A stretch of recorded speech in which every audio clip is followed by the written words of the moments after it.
Welcome to our Malicious Compliance, where doing exactly what you're told leads to explosive consequences. Literally. Our first Reddit post comes from _engineer. Back when I was a junior engineer, I was working with a piping contractor on a gas plant project that was entering the final stretch before commissioning. We were under crazy pressure to hit deadlines. Everyone was feeling the heat. One of my key responsibilities was reviewing materials before installation. Basic quality control stuff, making sure we weren't about to install something that would haunt us later. Then the pipes arrived. These were large diameter, high-pressure pipes for a critical gas line. But the moment I saw them, I knew something was off. The mill markings didn't match the material certificates, and some of the weld seams looked sketchy. A closer inspection revealed surface defects and laminations at the bevel, classic signs of cheap, low-quality steel from a shady mill. I flagged the issue right away.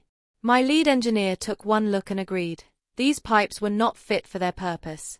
We raised it with the project manager, expecting him to do the obvious, reject the batch and order proper replacements from an approved supplier. But this project manager? He wasn't like most. For starters, he wasn't even an engineer.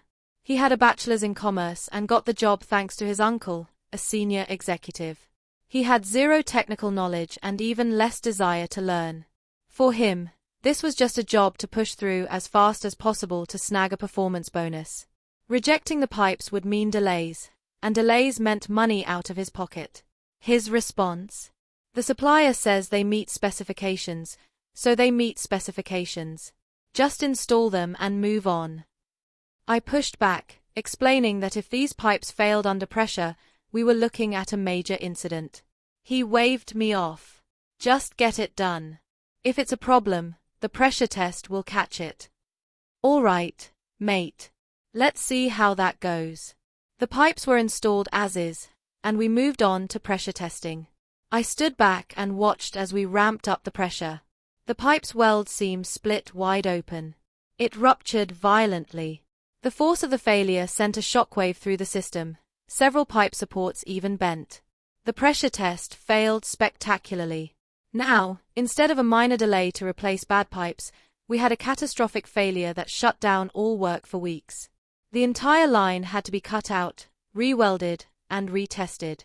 The supplier got blacklisted, and an internal investigation launched to figure out how this junk even got approved in the first place. We were also forced by the client to bear the cost of the rework. As expected, the project manager tried to shift the blame. But my lead engineer simply pulled up the email chain where we had clearly raised every concern in writing. Management connected the dots real quick. The project manager was yanked off the job immediately and sacked a month later after the initial investigation. Not even his uncle could save him. I never saw the guy again. Last I heard, he switched careers and left the industry altogether.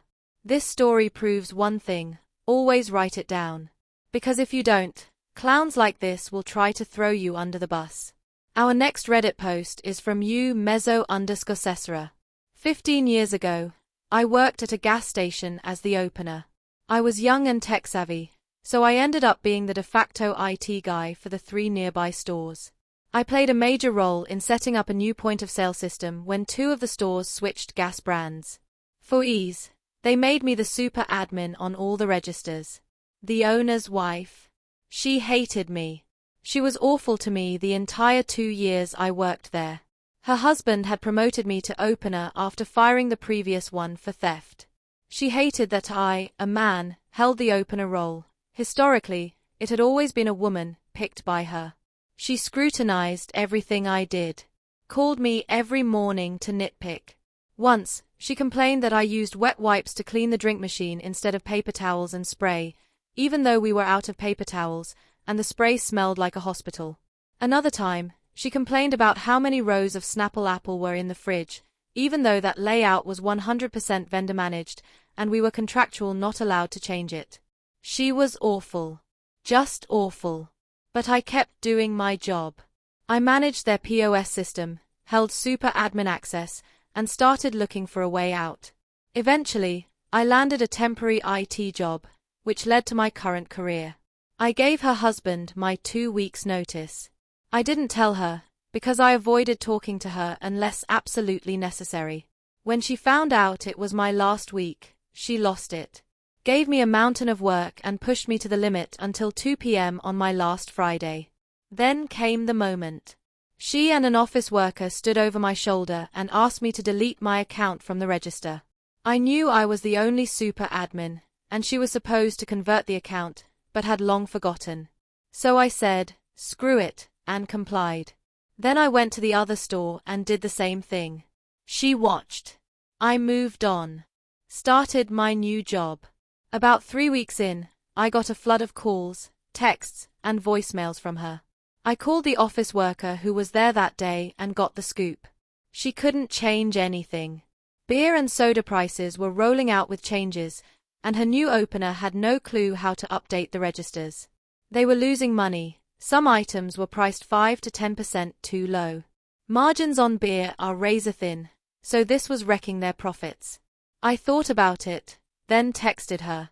You asked me to delete the account. It's on video. We had 3 witnesses. Later, I heard they had to spend $6,000 to bring the vendor back out to fix the system. Fun fact, she once had a Facebook page where people planned to poop on her grave. She's still alive, by the way. So yeah, I wasn't the only one she treated like garbage, but at least I got my one up on her. And it felt great. Our next Reddit post is from Mouse G. This happened years ago when I worked at a major US bank. Our building had multiple departments, and every department except ours was allowed to wear blue jeans on Fridays. Our manager decided we had to wear business attire. Keep in mind, we had 0 customer interaction. We processed ATM check deposits. These came in gross, filthy mesh bags, often wet from rain or snow. So her decision made no sense, and the entire team was frustrated. Cue malicious compliance. That Friday, I raided my closet for the ugliest, most mismatched outfit that still met business attire rules. Think pastel floral print shirt with bold striped pants. I strutted into the office looking like a colorblind circus clown. Our manager was on vacation, so no one said anything. The next Friday, same thing. This time, the entire team joined in. 15 of us, all in hideous, mismatched business attire. The look on her face when she returned? Priceless. She pulled us into a meeting, scolding us that our outfits were inappropriate for a business environment and threatened to write us all up. I asked her to read the company dress code out loud. It said, clean and pressed business attire consisting of slacks, skirts, or dresses and shirts or blouses. No jeans, t-shirts, or athletic shoes. I asked, where does it say anything about matching? She couldn't find a thing. Said she'd have to contact HR. Spoiler, none of us got written up. But word got out. The next Friday, other departments joined us in rocking outrageous outfits. Their managers pressured ours to reverse her decision, and the following week, she called us into a meeting and announced, you can wear blue jeans on Fridays going forward. Malicious compliance wins again. Our final Reddit post is from infinite_salary. A few years ago, I worked armed security at a hospital. The health system owned 3 major hospitals, several smaller ones, and tons of clinics. I worked at one of the bigger hospitals in a rough part of town, where real security threats happened daily. One day, I was told to stand at the main entrance and keep staff from entering there. New policy from middle management, only patients and guests could use the main entrance. Staff had to enter through the west side to avoid clutter. So now I was spending hours telling nurses, doctors, janitors, and cafeteria staff to use a different door, writing down names of anyone who refused, so they could get written up later.